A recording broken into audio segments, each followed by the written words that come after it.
Welcome to another presentation by Sunbelt Business Advisors. This one is called The Nuts and Bolts of Buying or Selling a Dealership, hosted by Sunbelt Business Advisors Greater Bay Area. I'm JC Meyer. I'm the operations manager for the office, and Helen Liu will be introducing the office to you. And our guest presenter for today is Stephen Schaub, who's been with our office here and is currently working with some owners of dealerships, and you'll find out a little bit more about him in a moment. So again, thank you for joining us, and with that, I will turn it over to Helen Liu. Thank you, JC. So good morning, everyone. Thank you for joining us for this webinar on buying and selling a dealership. For those of you who are not familiar with the Sunbelt, I'll just run a little bit of facts about us. So Sunbelt Business Advisor is the largest business brokerage network in the world. And at any given time, Sunbelt business listings has about 3 billion business listings active. So also we have more high value listings of 1 million than any other brokerage. And we have the largest proprietary listing and buyer database. Sunbelt was established in 1970s, so we have a proven successful process for over 40 years. Our office, Sunbelt Business Advisor Greater Bay Area, is located in Sunnyvale, and we have been serving the community in California for 20 years. And we have 5 experienced advisors on board, and each one of them has their own specialties. So like Steve has personal experience owning and running dealership. So we have Steve present this webinar on how to buy and sell a dealership. So without further ado, I'll turn the table to Steve. Good morning, everyone, and I too thank you for joining today's webinar. My name is Steve Schaub, and prior to working with Sunbelt, I was in the fund business. I grew up in the Adirondack Mountains of upstate New York, and at age 14 started working at a dealership that sold boats and motors during the summer, snowmobiles during the winter. After attending college, I moved to California to work in the motorcycle industry. And within 3 years, I was able to acquire my first dealership. I then went on to acquire 2 more. When I sold my last dealership in 2017, I enlisted the services of Sunbelt, who found me a qualified buyer and then amazed me with how they streamlined the entire buying and selling process. Since I was not ready to retire, I inquired about being an agent, and the rest, as they say, is history. All right. Well, we're both, all of us on the team here at Sunbelt are so glad that you joined us, Steve. Yes. Well, thanks for the introduction, everybody. So let's go ahead and get right into the meat of this. And again, we're talking about buying or selling a dealership. So let's start on the seller side. We'll get to some more buyer-oriented questions in a few slides from here. But let's go ahead and start with the question: what types of dealerships, Steve, are out there? Well, the most common are automobile that we're the most familiar with. And then you have recreational vehicles, which are motorhomes, travel trailers, slide-in truck campers, things like that. You have the power sports industry, which will include dirt and street motorcycles, scooters, all-terrain vehicles known as ATVs, utility vehicles, which include multi-passenger side-by-sides. There are sport versions, and there's also utility versions. And then you have personal watercraft. You probably know them as jet skis and wave runners. And next you have boat dealers. And typically those are lined up with a marina somewhere where people can dock their boats and store them. And after that, you've got commercial trucks, everything from semis down to delivery vans. And then you have the ag dealers. So mostly those are tractors like John Deere and then the implements that go with it. All right. Yeah, a lot of industries I wouldn't normally think about off the top of my head when I think dealerships. Yeah, like you said, auto dealerships are the most common. But yeah, so many types. So, a quick question then, Steve. Do you say there are, big differences between these different types of dealership? The common features to any dealership is they all will have a sales department. They will all have a parts and accessory department. They'll have a service department, and then they usually have a finance and insurance department as well. So as far as how the business operates, that's the common thing. The products are obviously different. Okay. The ones that are for licensed vehicles, then those require a DMV license. Mm-hmm. Okay. Thank you. Okay, and so let's say I'm a seller. When do you think, Steve, I should start planning to sell my dealership? Well, the sooner the better is a general rule of thumb, but 1 year prior to closing the sale or sooner seems to work. The things that can typically cause a sale to require a year to do are qualifying with the manufacturers, and Sunbelt recommends that a seller work with an advisor at least 2 years in advance of listing the business, so that if books need to be improved, there will be time for that. We can also refer accountants, attorneys, people like that. All right. So once let's say, well, we're kind of backing up a little bit here. So as far as planning, I mean, why would, let's say, you say the sooner the better. I mean, what are some things that would benefit me by getting started? Like, let's say I conceive, I think, okay, I want to sell my business. Why should I contact an advisor, right away rather than wait when I think that I'm ready? Well, like everything else in life, there's surprises can show up, and you want to be able to appeal to the broadest buyer pool. So the sooner you get started, the sooner you can get all the tools in place to start interacting with those people. Okay. So what's the average time to sell a business, and what's the average time to sell a dealership? Well, like most businesses, anywhere from 3 to 9 months to find a buyer. Sometimes it happens sooner, but that seems to be the average. And in a dealership setting, in addition to just buying a business, you have to qualify with the manufacturers. So if you want to buy a Ford store or a Honda store or a Yamaha dealership, you have to meet their requirements. And that can take anywhere from 4 to 6 months going through that process. And that's even for the most qualified buyers. Wow. Okay. So like a traditional business, it takes, traditionally about a year to sell, but you're saying once we get an offer, there's a difference in the timeline. So typically when we get an offer on a typical business, once it takes maybe a few weeks to get through due diligence and then get through escrow, whereas you're saying, or it could even be a month or two. But what you're saying is when we get an offer on a dealership, because these manufacturers need to go through a qualification process, there's, you said 4 to 6 months at the time of the offer.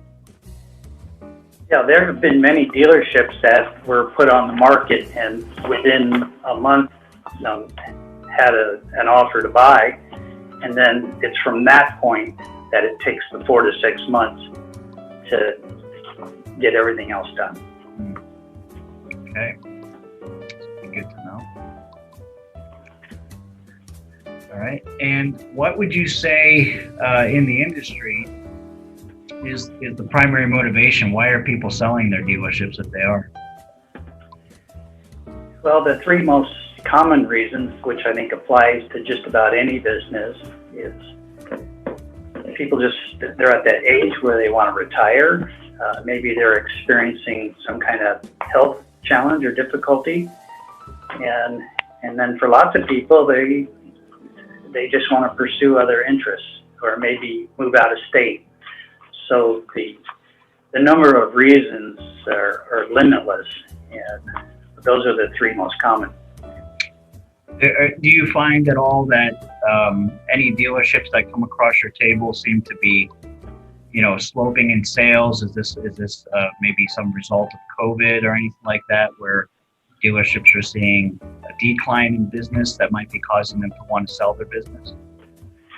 Well, COVID has actually made dealerships more popular because they're pandemic proof, if you will. They're essential businesses. Now, there have been times in the last 30 years where there were downturns in the industry, and there were more dealerships for sale then. In 2010, when the recession was at full steam, a lot of dealers actually went out of business, about 30%. And that's not just motorcycle stores, that's car stores, RV stores. 30% of the entire dealership network in the U.S. Closed down. And the good news is that the ones who remained behind became stronger, and today they're more profitable as a result of that. Less competition, essentially. So the ones that survived are now super strong as a result. Yes. All right. I guess people want to get out during COVID and buy motorcycles, take a ride, huh? Yeah, motorcycle dealers, bicycle dealers, boat dealers, RV dealers, they're all reporting awesome sales. Awesome. Very cool. All right, so continuing on with selling. So some of the deals you're currently working on, some of the clients you have do have real estate attached, but not all. So is it typical that real estate is included in the sale of a dealership business? So dealerships that have been around a long time typically own the real estate. The dealerships that are smaller usually lease. So I'd say it's about 50-50. And sometimes if a buyer comes in and he doesn't like the facility, he may want to move it somewhere else, say maybe closer to the freeway, or he already has a building he'd like to put it in. So sometimes then just the business gets sold, and then the seller will end up selling the real estate to somebody else. So, question, so if a buyer wants to move the facility to a new location, does he have to get approval from the manufacturer? That would be part of the approval process, is permission to move it. Most dealers have an area that you have to remain in.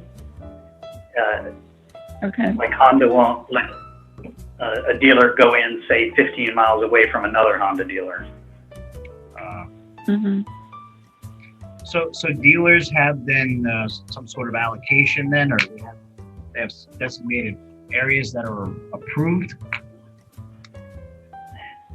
Well, their market area that they service has already been identified by whatever manufacturer. And so if someone inquires about opening, say, another store from scratch, that would not be allowed because that market area has already been serviced. Oh, wow. Okay. So in that sense, dealership is similar to a franchise, right? Are there similarities and differences between dealership and franchise? Exactly. There are a lot of common features. The main one being is having a brand name that people are familiar with. So the big difference is there's usually a cost associated with buying a franchise. So you pay the initial franchise cost, and then you have weekly, monthly, annual fees to keep it going. If you sell your franchise, and then typically there's a fee involved to do the transfer. In the dealership world, it's a dealer agreement, not a franchise agreement. So there's not a cost involved in getting that franchise, if you will, but they usually require you to buy a new sign or buy some special tools, things like that. So you do have an investment there. But typically the whole, I'd say between 10 and 40 grand is average what it would cost. Is that an annual cost or that's just upfront cost? Well, it's a one-time deal for almost everything. On the special tools that they require for the service department, I'm going to say that adds up to a few grand a year to have the tools, the special tools that aren't available anywhere else. Okay. That makes sense. It's a lot like the BMW I had. I had to order. Well, I didn't order it because it was so expensive, but a special key that you can use to undo, screws and do repairs and things like that. Exactly. Interesting. So there's no franchise fees, but that's the way that the dealers get their cost. But it's interesting because so essentially once you become a dealer with that exclusive name in that area, you almost become the exclusive dealer for that particular manufacturer. So buying a pre-established business might be your only way of getting the if you wanted to sell it, let's say Yamaha, you might have to buy the business that's selling Yamaha in the area that you're looking at, if that's where you want to sell. That's usually the way it works, and they do offer, they do have what's called openings. So say you want to be a Yamaha dealer and you contact Yamaha Dealer Development, and they would say, okay, we have openings in this town and that town and for all the states. And then you can look and see if any of those places appeal to you. But most people lean toward buying established dealerships that have a history and a track record. Okay, so we're kind of getting into buyer stuff here, which I'm sure will come later, but just very interesting. All right. So as a seller, however, so who would be a good buyer for my business? Well, in the automobile world, those rarely get represented by a brokerage. It seems they somehow get purchased through these big dealer groups. In California, we have the Lithia Group and the DG Group, and they've bought up just about everything in the state. And yes, there's still some dealerships out there that are family owned that could eventually be listed with someone like Sunbelt. But that's usually how those change hands. It's a little different in the motorcycle world. Usually it's another dealer in the area that wants to acquire the brands that he doesn't have, or it could be an enthusiast from a whole different industry. I've had many deals change hands, and the buyer came from the high-tech industry. They were motorcycle enthusiasts, and they always wanted to own their own store. And so they, when they got out of their tech job, they went and bought a motorcycle dealership. So those are a couple of ways to find a buyer for your business. But really, all walks of life. Someone who just decides one day they want to be a motorcycle dealer. So, Steve, do you see more consolidation? I mean, especially after COVID, the consolidation in the industry, like the bigger dealerships are buying up the smaller ones? Well, it's funny that you say that, because just recently, the biggest motorcycle dealer group in America, which is called Ride Now, they have 46 stores scattered in Texas, Arizona, and Florida. And they just got bought out by this other big dealer group. I forget the name of them, but it's still a one-on-one thing. Most guys own one or two stores. Okay. So do you see the competition between the bigger dealership versus the smaller? Do you see the bigger dealership has more advantage? Not really. The dealer who has more brands has an advantage, because when a customer comes in, it's not trying to sell them one brand over another. Someone goes shopping for a Ford, but then they want to go look at a Chevy. Each dealer might have a 50% chance of getting that customer. But it's like in the motorcycle world, if you have all the brands under one roof, and that would be like having Ford, Dodge, and Chevy all under one roof, which would never happen. And so that's where an advantage to having as many under one roof as possible. Most of the manufacturers do not like being in with someone else. It's rare that you see a Harley store with a Honda store. They like their dealerships to stand alone. Mm-hmm. Okay, thank you. You're welcome. All right. So getting more into sales or selling questions, all of our listings, all of our sellers, we have to tell them up front, that there may be some challenges that they can anticipate during the sales process. So in particular for the dealership industry, what are some challenges of selling a dealership? I'd say the biggest one is obtaining financing for the non-cash buyers. And recently we put together a deal where we got the buyer an SBA loan, and that went well. And the requirements to get that kind of financing seems to have loosened with COVID.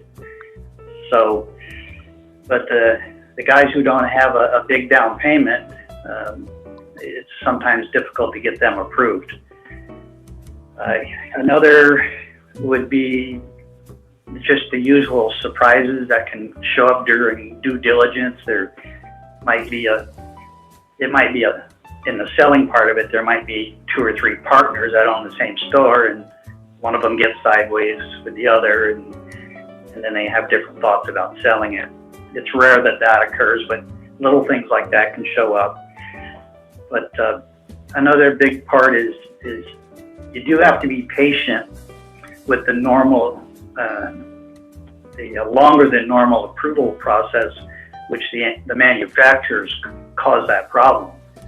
So, but once they get into it, you know pretty quickly though if they're going to move toward approving.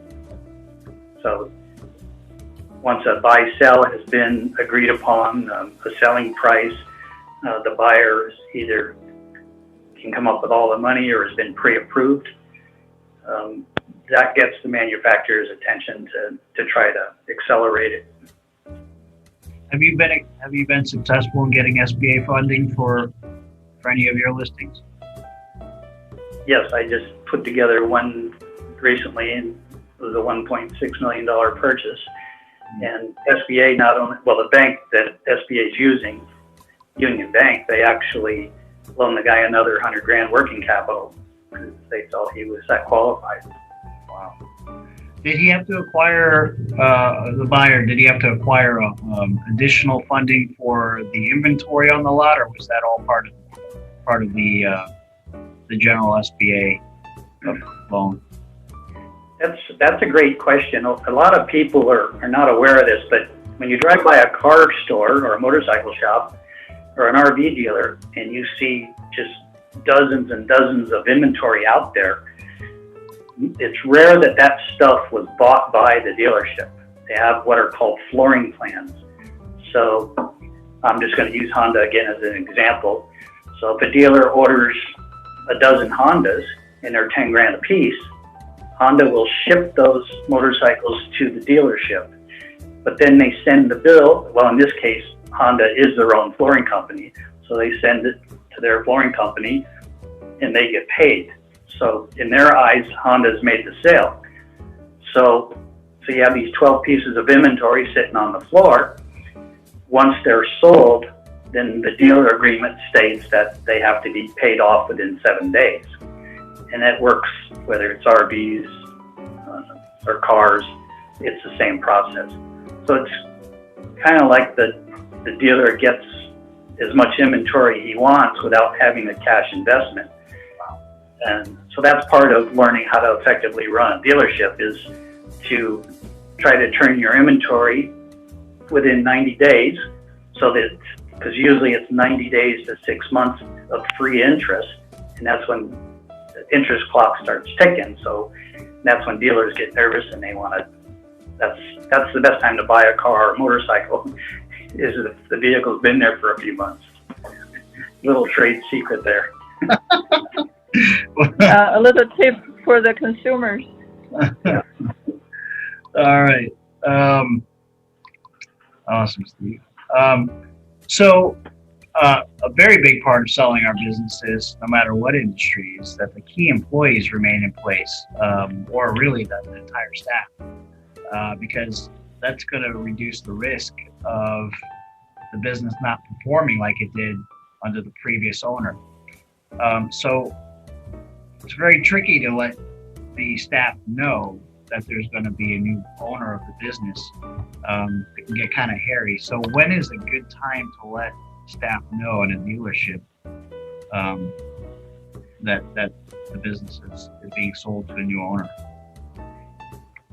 And my advice is to wait until the deal is in escrow and that there's a non-refundable deposit in place. And that means there's skin in the game, and the manufacturers have been notified of this buy-sell agreement.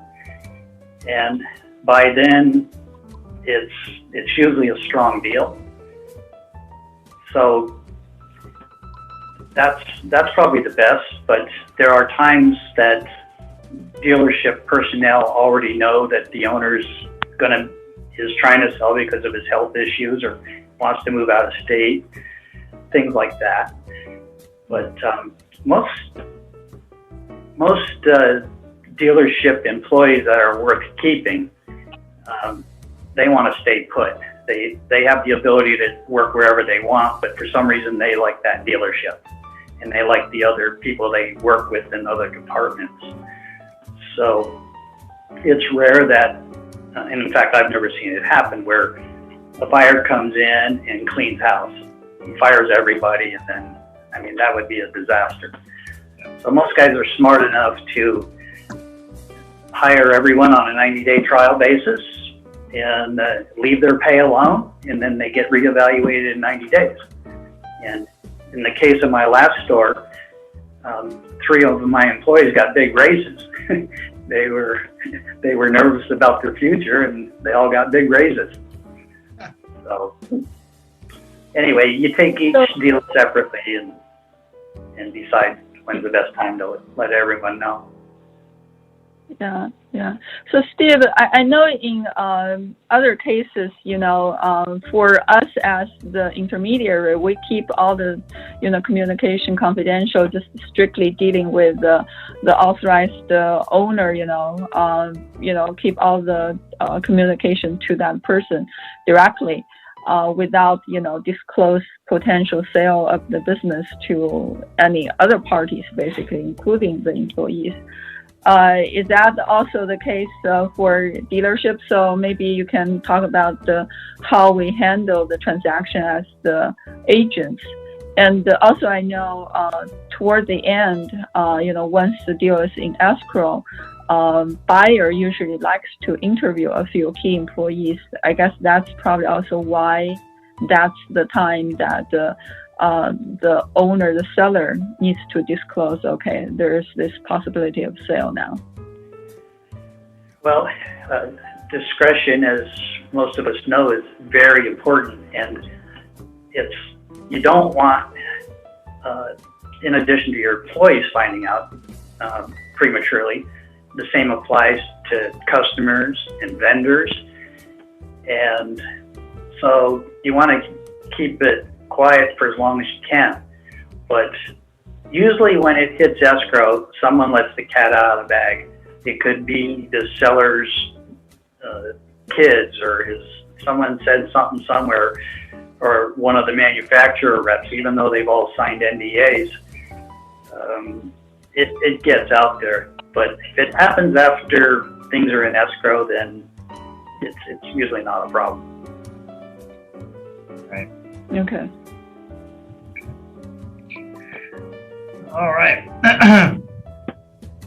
So speaking of inventory, I mean, you kind of semi-answered this question, but in terms of, I mean, there's two types of inventory, right? But in terms of, well, in terms of either case of inventory, what happens if we don't sell the inventory before we sell the business? So stuff that's on the lot versus the stuff that's in the store.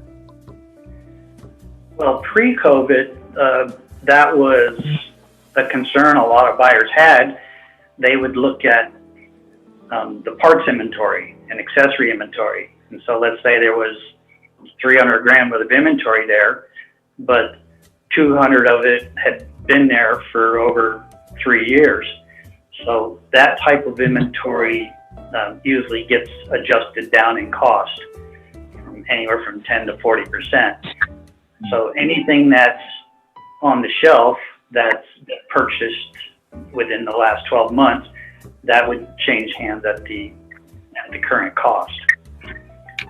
So, but COVID it's all that stuff went away. Dealers are just delighted because everything in their store is brand new and squeaky fresh, and that includes some of the models that maybe didn't sell so well. And even the car dealers are just saying that there's no stale inventory in any of their departments. So to answer the question, yeah, that's not an issue. You're going to be able to sell what you inherit. So right now times are great. Right now the lots are clean, new inventory everywhere. In a traditional setting, so you're saying when a new owner takes over a business, if they have inventory that's older, let's say 3 years old because it's not the new model, is there some type of depreciation that happens on that inventory, and does that affect, like as you mentioned, there's an interest that gets paid on older inventory that's sitting on the lot? So is the interest cost reduced because the value of the inventory has gone down because it's old inventory? Well, I'll give you an example. Yeah. So, and I'm just using a motorcycle example, but cars, trucks, everything's the same. So let's say a dealer has 5 of a model that turns out to not be desirable. Then usually what happens is the manufacturer will offer incentives, and they come in 2 flavors. One would be an incentive that's nationally advertised that a customer looking at TV or hearing it on the radio, there's $1,000 on model XYZ rebate right to you. And that might motivate the person to buy it at the lower price. And then the other style would be an internal rebate to the dealer that the buying public would not know about it. So sometimes the combination of those two, the unit can be priced at a number that is attractive and that will actually make the unit sell and go away, yet still offer the same profitability to the dealer. So, but the dealer does have to inherit all the inventory that's there. And I've never seen that cause a problem. Okay. So any interest that the current seller is paying on old inventory, a new buyer would have to take over those interest payments on inventory that's been sitting there for a longer period of time? That's another excellent question. What happens is so whatever arrangement that the seller had before the buy-sell, the day the buyer takes over, they reset everything and they give the buyer 6 months of free interest. So they reset everything and the guy's got 6 months to sell the existing inventory before the clock starts ticking.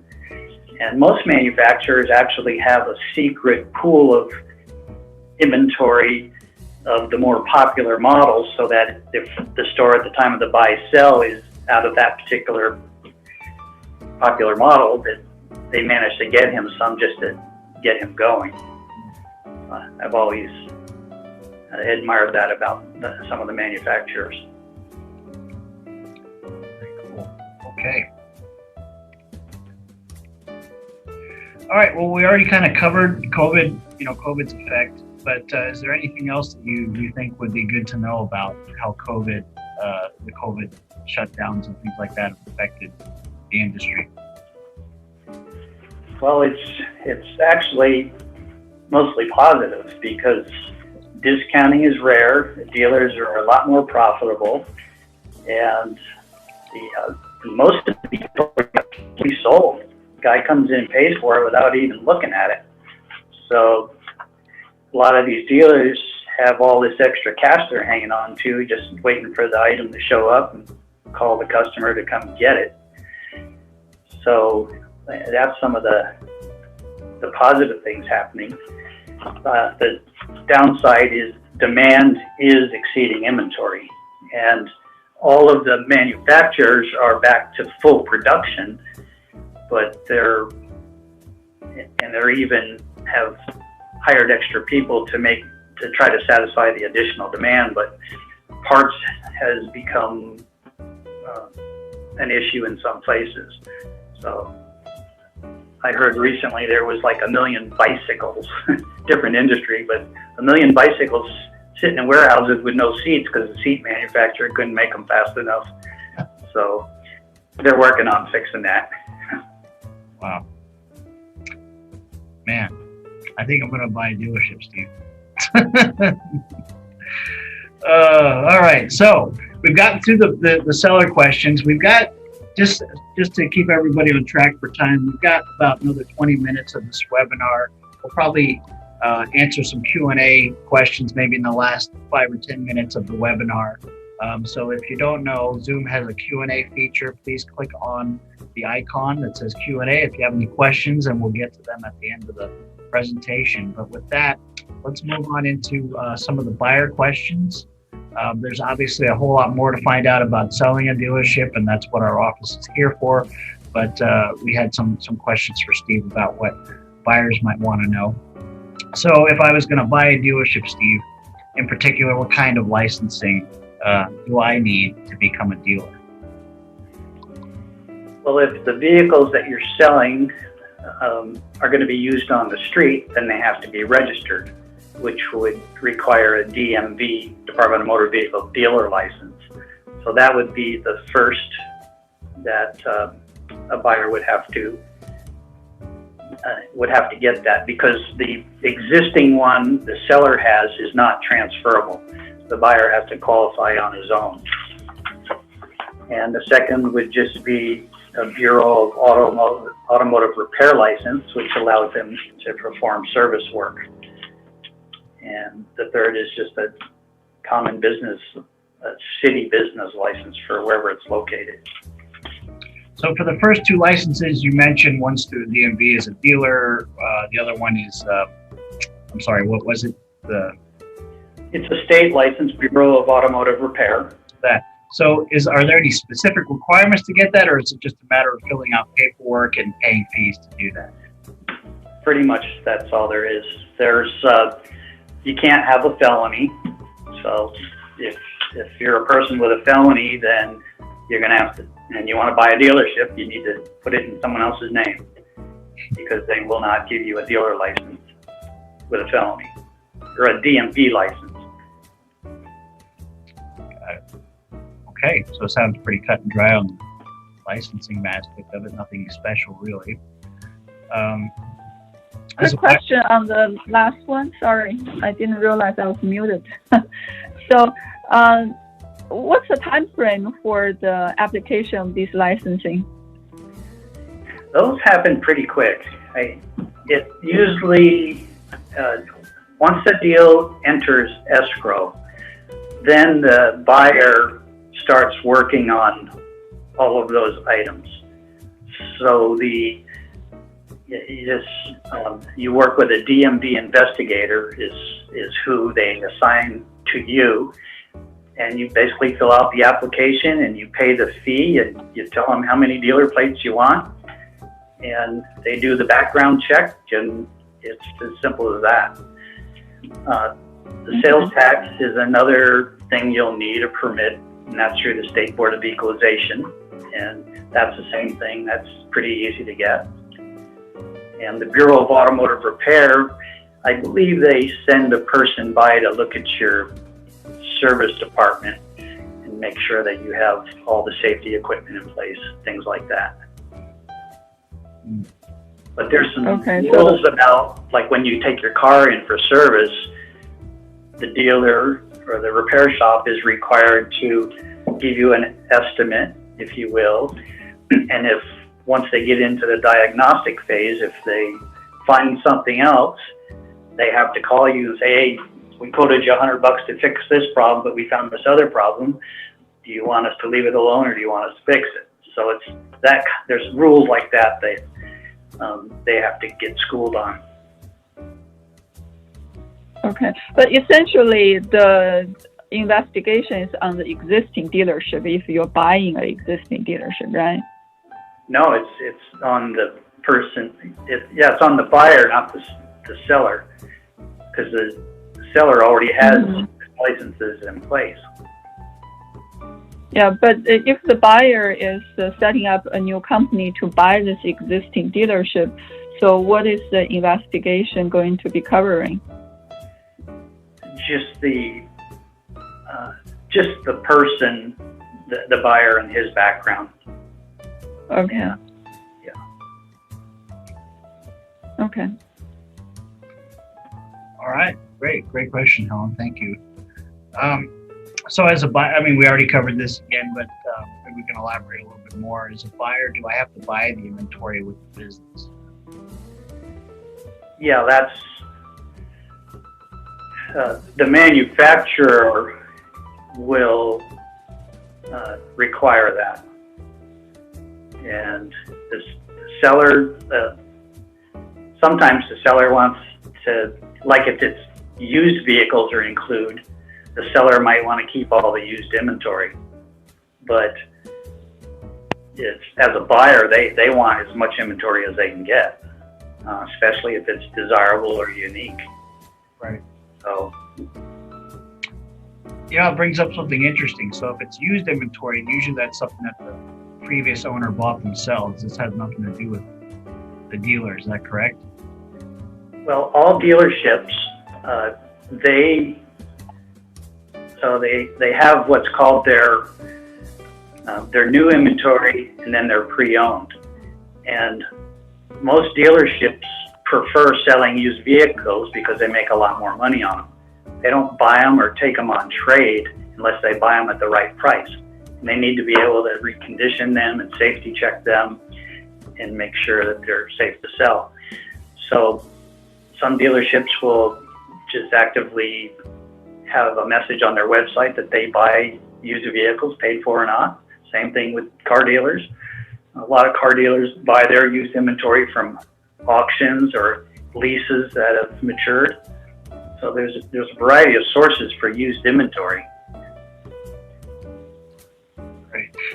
But so with new inventory, technically the owner of the dealership doesn't own the actual inventory. It's still owned by the manufacturer, right? But they're paying interest on it if they don't sell it quick enough. Whereas with used inventory, is there no interest to the manufacturer for used inventory? So the way it works at most dealerships is, as I mentioned before, in the flooring, new inventory comes in. They're on these special flooring programs. There's no reason, even if a dealer has the ability to pay cash, why use his money? Use their money for at least the 6 months or whatever the term is. Right. On the used bikes, most dealers, or used bikes or cars, most dealers pay cash for those, even though they do have a separate flooring source from a third-party lender that will floor that inventory, if you will. And most dealers will, when it comes to their parts and accessory inventory, they usually pay cash for those items. Awesome. All right. So next question. Maybe I didn't ask it right, but I'm just going to ask it because I'm kind of layman in this industry. Is it easier to buy a motorcycle RV dealership or motorcycle, RV parts and service business? So it really is more about new versus used. It is easier to buy a used car dealership or a motorcycle dealership that only deals in used vehicles. They don't have a manufacturer that they represent, so that 4 to 6 months we were talking about doesn't apply. And so stores like that, whether it's a used car dealer or a used boat dealer or a used motorcycle, those things happen quickly. So yes, it is easier there. There's lots of used dealerships that at some point in the future will end up getting a name brand in there. So to sell used motorcycle, let's say, do you need, and let's say you're not planning on selling new inventory, you're just selling used, do you need a manufacturer's blessings to do that? no. Interesting. But you do need the other licenses. You still need the DMV, you still need the sales tax, you still need the Bureau of Automotive Repair if you're going to work on them. Right. But the manufacturers aren't involved, and that's what makes it easier. Okay. So it sounds like running a used car dealership or used motorcycle dealership is more profitable, right? Because it sounds like there's a higher return, and also it doesn't require the manufacturer's approval. Does that mean, more people, or I don't know if it's more, so why would people be inclined to buy a used car dealership versus, new car dealership? The biggest factor would be price. So there's lots of motorcycle stores that only deal in used, but their claim to fame is they have a reputation for, say, an awesome service department, or they know how to upgrade certain models. And those kind of stores, they pretty much just sell for the inventory and a little bit of work. So just to pick a number, you can buy a store like that for a couple $100,000, where you're probably going to be $1 million plus for even a single line dealer, at least in the motorcycle world. But you're going to have to buy the inventory unless you get a loan for it, what you're saying. Say again? You're going to have to buy that inventory with cash, though, unless you get a loan to floor that inventory. Is that correct? Yes. You would need a loan to do that if you didn't have it. Okay, so it's the scale that's the biggest difference between the new and the used car dealership, right? Yes. Okay. Very cool. All right, we've got about 10 minutes left, so we're going to try to get through these last couple of questions. I think this is the last slide here for our presentation. So how hard is it to get licensing to sell different brands of motorcycles and RVs? I think we kind of already covered that. Did you have anything else that you wanted to tie into what we talked about earlier on this?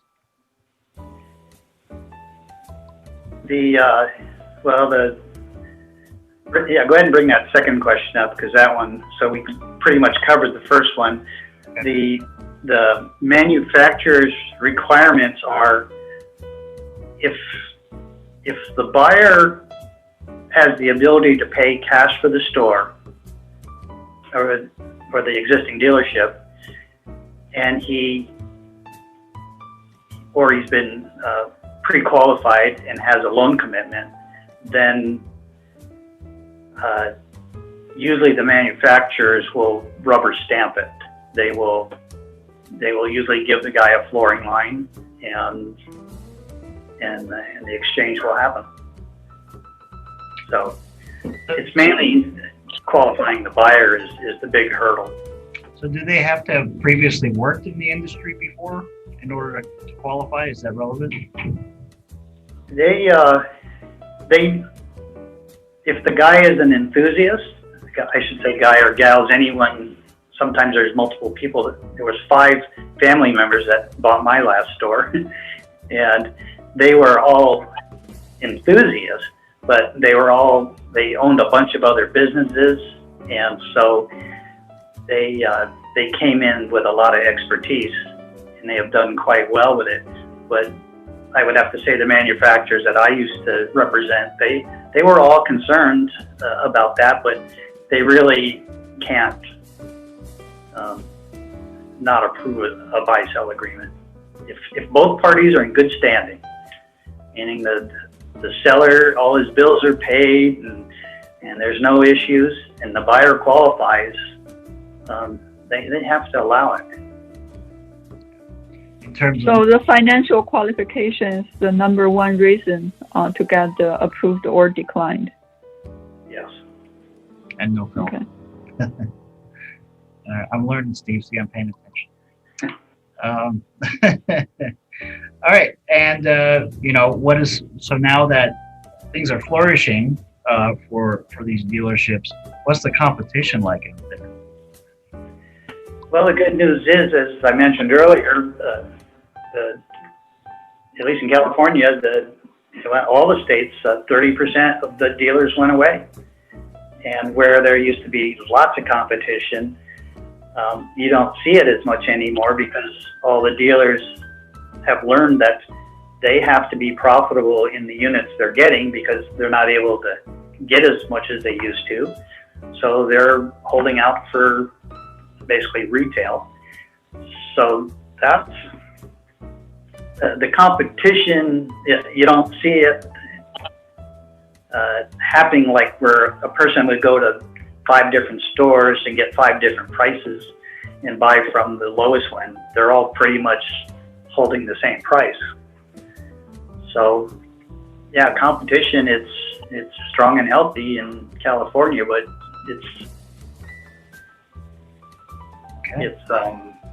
they're all just doing well. So with the increased demand for, motorcycles, RVs, things like this, you see more new dealerships will be approved by the manufacturer?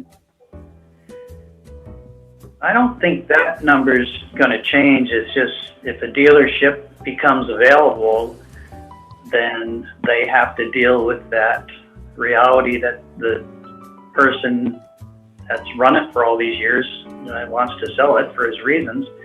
And so, I mean, it's something that happens on a regular basis. Dealerships change hands all the time. But you don't think the manufacturers will approve more new locations, new dealerships in that sense to maybe go back to a pre-2010 kind of number? Is it possible? It's possible, but I think they learned their lesson that it's better to have fewer, stronger dealers than a bunch of weak dealers that are just competing on an unfriendly basis with each other. Okay, that's good to know for buyers, right? Okay, and then last question here, maybe we can quickly answer is, can dealerships be run as an absentee owner? Well, they can, but the owner needs to intimately understand how the sales department, the service department, the parts department, accessories, finance, and insurance departments, how they're all intertwined, and that person needs to know how to smoothly manage those dynamics of working together for the common good of the store. So if the owner's not there, then he has to rely on who his key person is. So the people who own multiple stores, they obviously can't be at each location at the same time. But if they spend an adequate amount of time at each store, they run very effectively. And so the big dealership groups have learned how to do that. So manufacturers, they're reluctant to approve a buy-sell if the buyer states he's not going to be there, but they really can't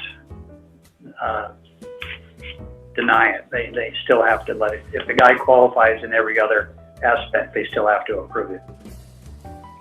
So generally, I mean, you can run absentee if you really want to, as long as you qualify. But from a client's perspective, I think one of the benefits of a small mom and pop owned business or a locally owned business is just you always get such better quality when the owner is there running the show. But yeah, it sounds just like every other business that we sell. As long as you have the money to be able to pay for the payroll of a person that can run it for you when you're not around, you can implement this. You can implement an absentee strategy to running the business. So, well, folks, we've got about 3 minutes left, so I do want to wrap up the general presentation here. If there are any questions, ask them now. But we do want to thank again Steve Schaub for joining us here today. Helen and I and the rest of the agents at Sunbelt are very impressed with the specialties that we find our agents, in particular Steve's. He's definitely a guy to ask questions and pick his brain on any questions you have, whether you're thinking about buying or selling your dealership business. And again, just really glad to have you on board, Steve. And I see your slide here says thank you to our people watching, and I want to thank you for allowing us to pick your brain today on this webinar. You're very welcome. Right. Yeah. So I echo what JC said. Yeah. Sorry, Steve. So you talked about all these, processes, things a buyer and seller need to keep in mind. We didn't cover anything about financial. Maybe, some buyers would like to know, what is the average return on investment, or maybe the profit margin for a dealership? Is there an average number? I think that the benchmark that most dealers, after all is said and done, is to net 10%. But when you look at, if you look at an invoice on a car or a truck or a motorcycle, and then you look at the suggested retail, typically there's a 15 to 20% profit margin. And most dealers will do what's called packing the freight and setup to make that a profit center. And when you get into the service department, most service departments now are charging anywhere from $100 to $200 an hour to work on it. So most service departments at all dealerships, that's a big profit center. And so I know there's, with me, I want to say it was like 70% profit from what I had to pay a mechanic to what we charged the customer. And then the accessory department, that's all over the map. The good average is, the average is 40%. Some things you make 60, some you make 20, like batteries and tires, but just the normal stuff is 40, maybe 50%. Great. Well, with that, folks, we're out of time, but if you have more questions about the finances, you know exactly who to ask. Steve Schaub here. You can see our contact information here on the screen. Again, thank you so much for joining us. This webinar has been recorded and will be uploaded to our website, posted to our social media, and everyone that's participated or joined us here today at the webinar will receive a link to the video so that you can have a copy for yourself to review later. But again, please, at any time, if you have any questions, feel free to contact our office or Steve Schaub directly with the contact information you see here on the screen. Thanks again, everybody, for joining us for another Sunbelt Greater Bay Area webinar. And again, thanks to Steve and Helen for putting this together. And we'll see you all, folks, at the next webinar.